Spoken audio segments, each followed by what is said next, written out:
Hey, welcome back. This is our 33rd episode of Hill Spring Marriage Matters. We hope you're enjoying it. We're continuing our walkthrough of the book His Needs, Her Needs by Willard Harley. And today we're going to cover the fifth and final, most important need for a wife. So when Kurt and I got married, it was really important to me that he understand the importance that I had in my life to be a mom and to be able to be a stay-at-home mom. For reasons that growing up, I had a mom at home until I was in third grade, and then my dad, he worked for a church. I mean, he was a pastor at a church, and it was a very small church, and they didn't really have a very large salary for him, and with his family it was hard to make ends meet. So my mom had to go to work when I was in third grade, and I always was disappointed by the fact that she wasn't there. When I'd come home from school or in the summer times, I felt like I was alone a lot because my brothers were older than me and they were gone a lot with jobs. So it was really important to me that for us that we would have the ability for me to be able to be a stay-at-home mom. I also wanted Kurt to be committed to the family, not only as a provider, but as a good daddy. Yeah, and so women, seem to know instinctively what psychologists now have kind of discovered through research, and that is a father has a profound impact on the influence on his children. Even though I knew that my own experience with my father wasn't all that great, so I was a little hesitant to be a father, but I knew this was important to Lori. So that brings us to the fifth most important need for the wife, which is for her husband to be committed to the family.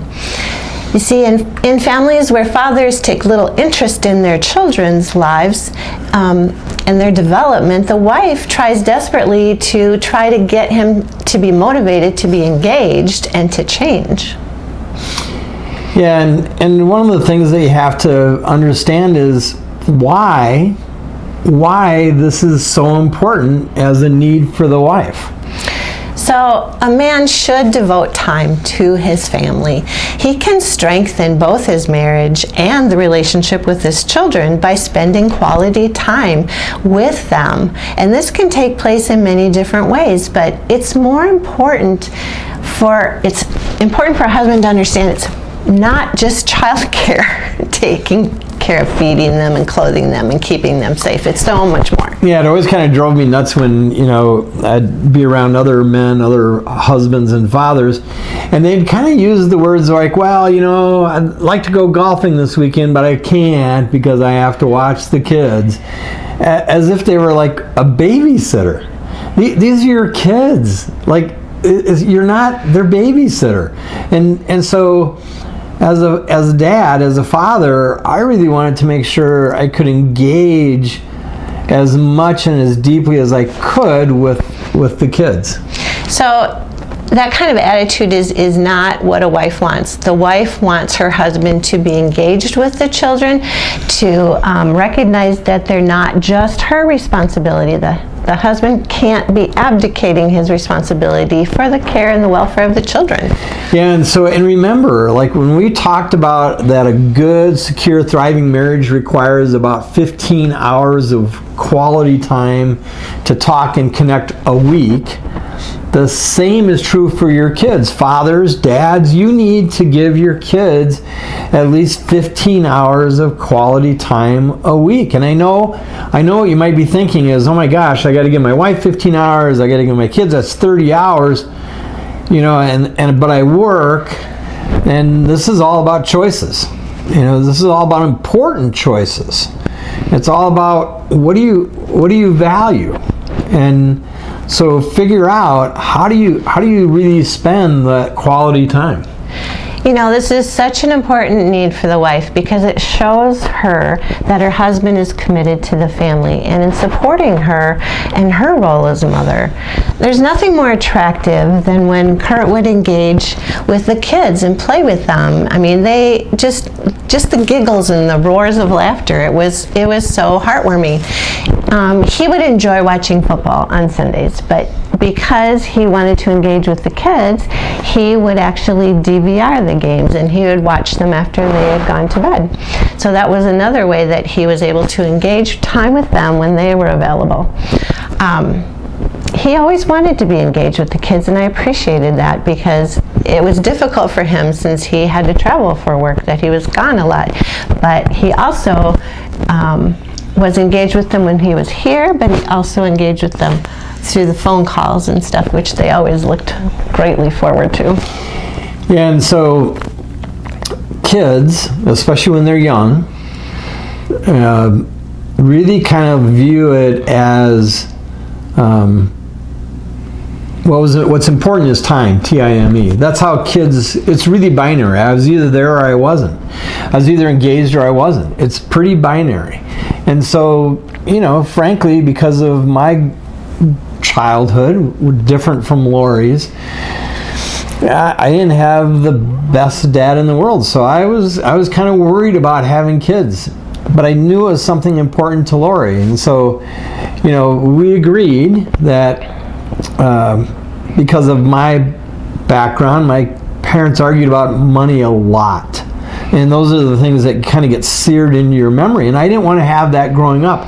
I didn't want our kids to listen to an argument between the two of us about money. Well, I didn't want our kids to listen to any kind of argument.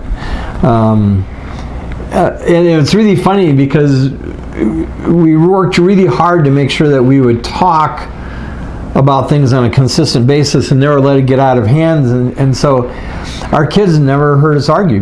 Not because we protected them from that, it's just because we didn't. Because we were ahead of the curve on our disagreements. And we also recognized that, quite frankly, just because you yell doesn't mean you're more right. And so, you know, yeah, we had disagreements. But our kids never heard us yell. And I remember one time, you know, we did have a little bit of a spirited conversation. There wasn't any yelling, but our kids had never heard us talk like that, and they were like, "Oh my gosh, are you guys going to get divorced?" And we're like, "Yeah, slow your roll. That's not what's happening." So we agreed, because of what I experienced, my parents arguing about money. We agreed that we weren't going to have kids until we were financially stable. But as Lori said, ultimately my career choice to provide that financial stability required me to travel.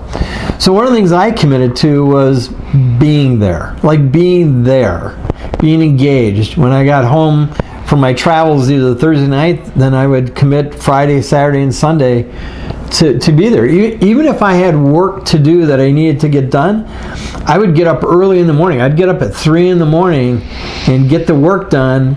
And then I would go and make chocolate chip pancakes, you know, for the kids when they woke up on Saturday morning.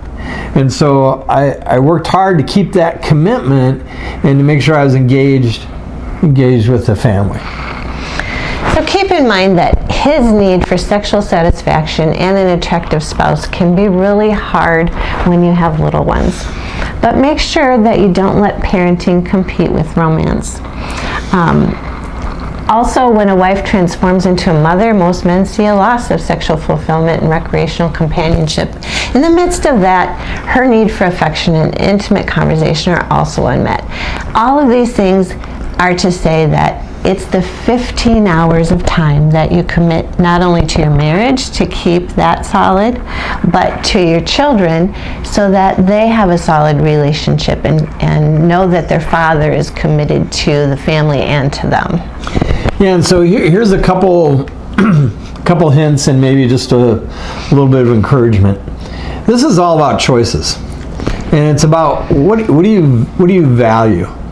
And I'm always reminded of the story of Esau and Jacob, and how, you know, Esau was out, you know, hunting or whatever, and Jacob was he was making some stew, and Esau comes in, he's famished, And he's like, oh, I'd give anything for a bowl of stew. And Jacob's like, oh, how about your birthright? And because of his choice, because he didn't understand what value things had over what his immediate need was, he gave up his birthright for a simple bowl of stew. Don't do that with your family, guys.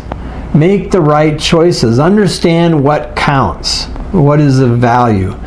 And ladies, wives, don't let motherhood become your full identity.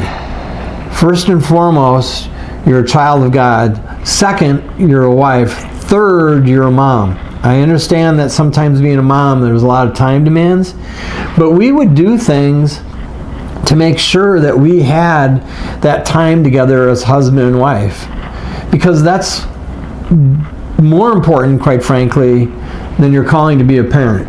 You first got married, and so make that a priority. So one of the things we did, we were schedule Nazis. Like our kids were on a schedule, especially when they were young. We would put them to bed really early, like 6:30, 7 o'clock. We had blackout shades during the summer, and we'd put them to bed so that we could have at least 2 to 3 hours of time together, separate from the kids. And that was really important because that allowed us to continue to work on our marriage. And so, dads, be committed to the family. Be committed to the family. And always be committed to the family, even when they're older, because they still crave to have time with you and to hear from you words of wisdom. They're craving that. So, make sure that you're still doing things that are fun together as a family.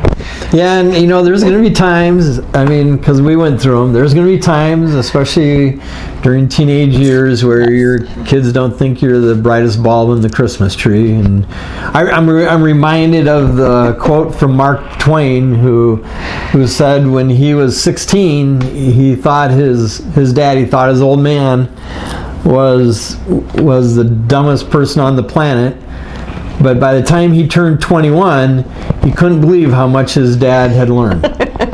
And so those are things you have to put up with. But even our kids at 28 and 29, as a part of the family unit, I'm still committed to them. We're still parenting. And we're still trying to build a legacy based on our faith, based on our belief, and based on our love for each other. So dads, step into it. Make the good choice. Be available. Be committed.